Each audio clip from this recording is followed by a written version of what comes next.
जी नमस्कार, स्वागत है आप सभी का हमारे चैनल सी-टेट अधिगम में। दोस्तों, आज की इस वीडियो में बात करेंगे। मैंने एक आवेदन भाजपा एमएलए माननीय श्री मंटू जी को दिया। अमनौर के लोकल विधायक हैं मंटू जी, जो कि भाजपा प्रत्याशी भी रहे हैं और भाजपा के विधायक भी हैं। ऐसे में माना यह भी जाना जाता है कि माननीय मुख्यमंत्री श्री नीतीश कुमार जी के बहुत ही करीबियों में से एक हैं, इसलिए मैंने उनको अपना आवेदन सौंपने का काम किया है। इस वीडियो में सारी बातें आगे डिटेल बताई जाएगी और बने रहे हमारे चैनल पे।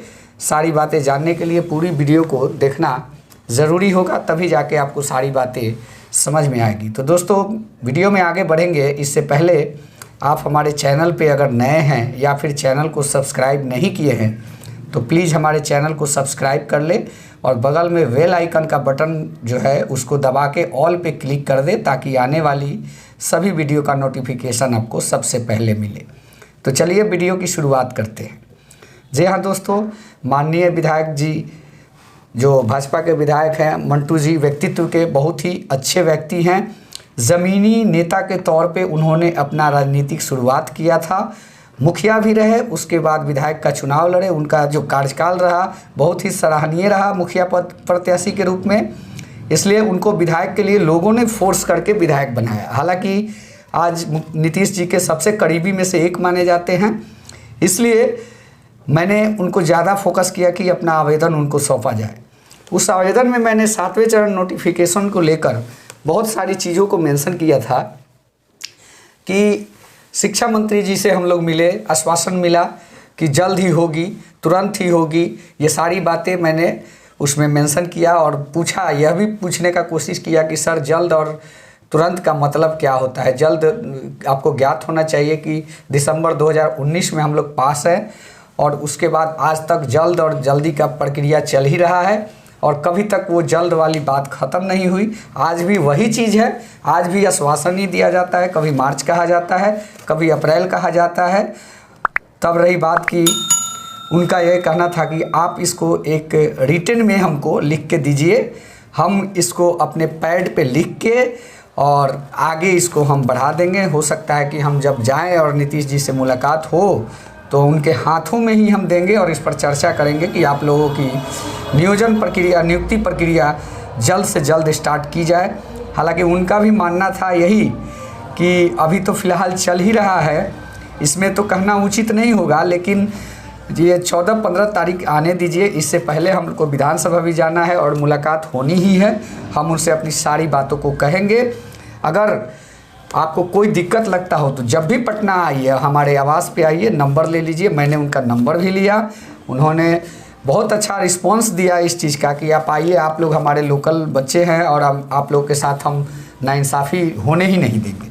इस बात को इन्होंने पूरी तरीके से आश्वस्त किया कि ये अच्छी बात है, क्योंकि जब वो आए तो हम लोगों ने उनका जब स्वागत किया, अभिवादन किया, उसी समय नाश्ते के ही दौरान उन्होंने कहा कि देखिए बाबू, आप लोग को कभी भी किसी भी चीज़ का, किसी भी प्रकार की समस्या से आप अगर जूझ रहे होंगे तो आप लोग जब बेधड़क अपने इस भाई से कहिएगा और मैं कोशिश करूंगा कि उस पर तुरंत हम संज्ञान लें और काम को करने का कोशिश करें। व्यक्तित्व यहीं से प्रभावित हुआ उनका। उसके बाद हमारे अंदर एक साहस आई कि नहीं, इसको कहने का मतलब कि आवेदन एक बार दिया जाए इनको और ये बात हमारी ऊपर तक उठा सकते हैं।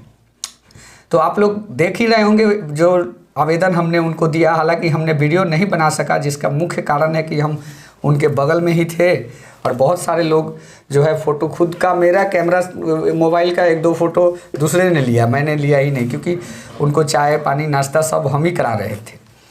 तो इसलिए ये काम जो था आवेदन देने का ही काम हुआ और शिक्षक बहाली पे जो बात थी उसको किया, मुख्य बातों को जो लेटर में भी मेंशन है।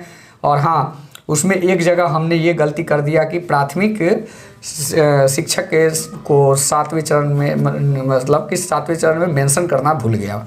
हालांकि मैंने सी-टेट दिसंबर लिखा, लेकिन वहाँ कहीं मेंशन करना चाहिए था प्राइमरी का, तो वो चीज़ मैं मेंशन नहीं कर पाया। बाद में हमें भी रियलाइज़ हुआ, लेकिन बहरहाल उससे कोई ज़्यादा दिक्कत है नहीं, क्योंकि हम कोशिश कर रहे हैं कि टेलीफोनिक बात उनसे हो और इस बात को भी अवगत करा दे कि हम लोग मतलब कि 19 से पास है और प्राथमिक शिक्षक नियोजन के लिए नोटिफिकेशन की बात कर रहे हैं।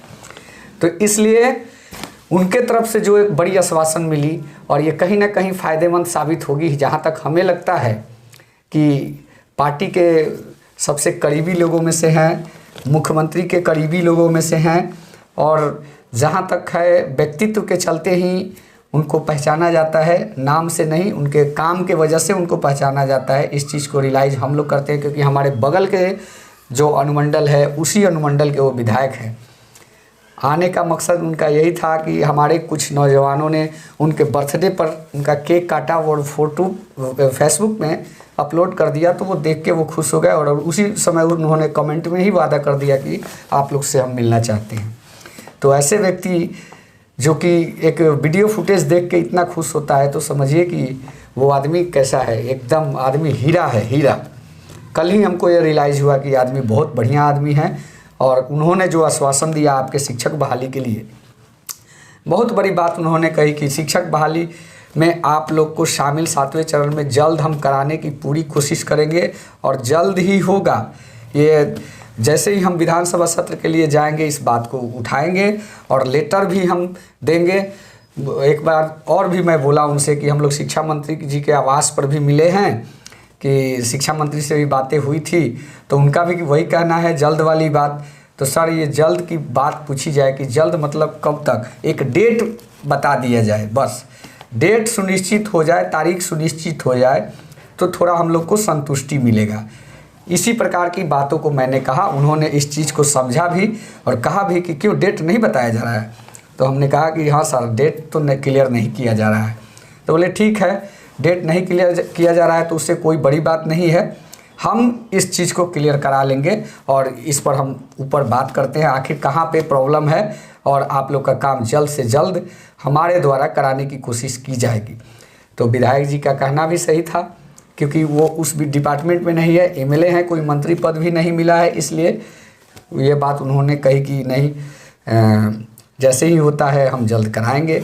तो कुल मिला के उनके साथ जो मिलना जुलना हुआ बहुत हद तक सफल रहा और मैं कोशिश करूंगा कि और आगे भी मुलाकात करें। हमारे कुछ अभ्यर्थियों ने भी यह बात फ़ोन करके बोला कि सर आपको पता होना चाहिए कि नीतीश जी के बहुत ही करीबी में से एक है, कि आप अगर इस बात को अगर कहे हैं तो उनसे ज़रूर मिलिए और जिस दिन मिलना हो बुलाइए, हम लोग भी मिलेंगे और बातों को कहा जाएगा, क्योंकि प्रभाव पड़ेगा बहुत ज़्यादा, नीतीश कुमार तक बात जाएगी अगर उनसे कहा जाता है तो।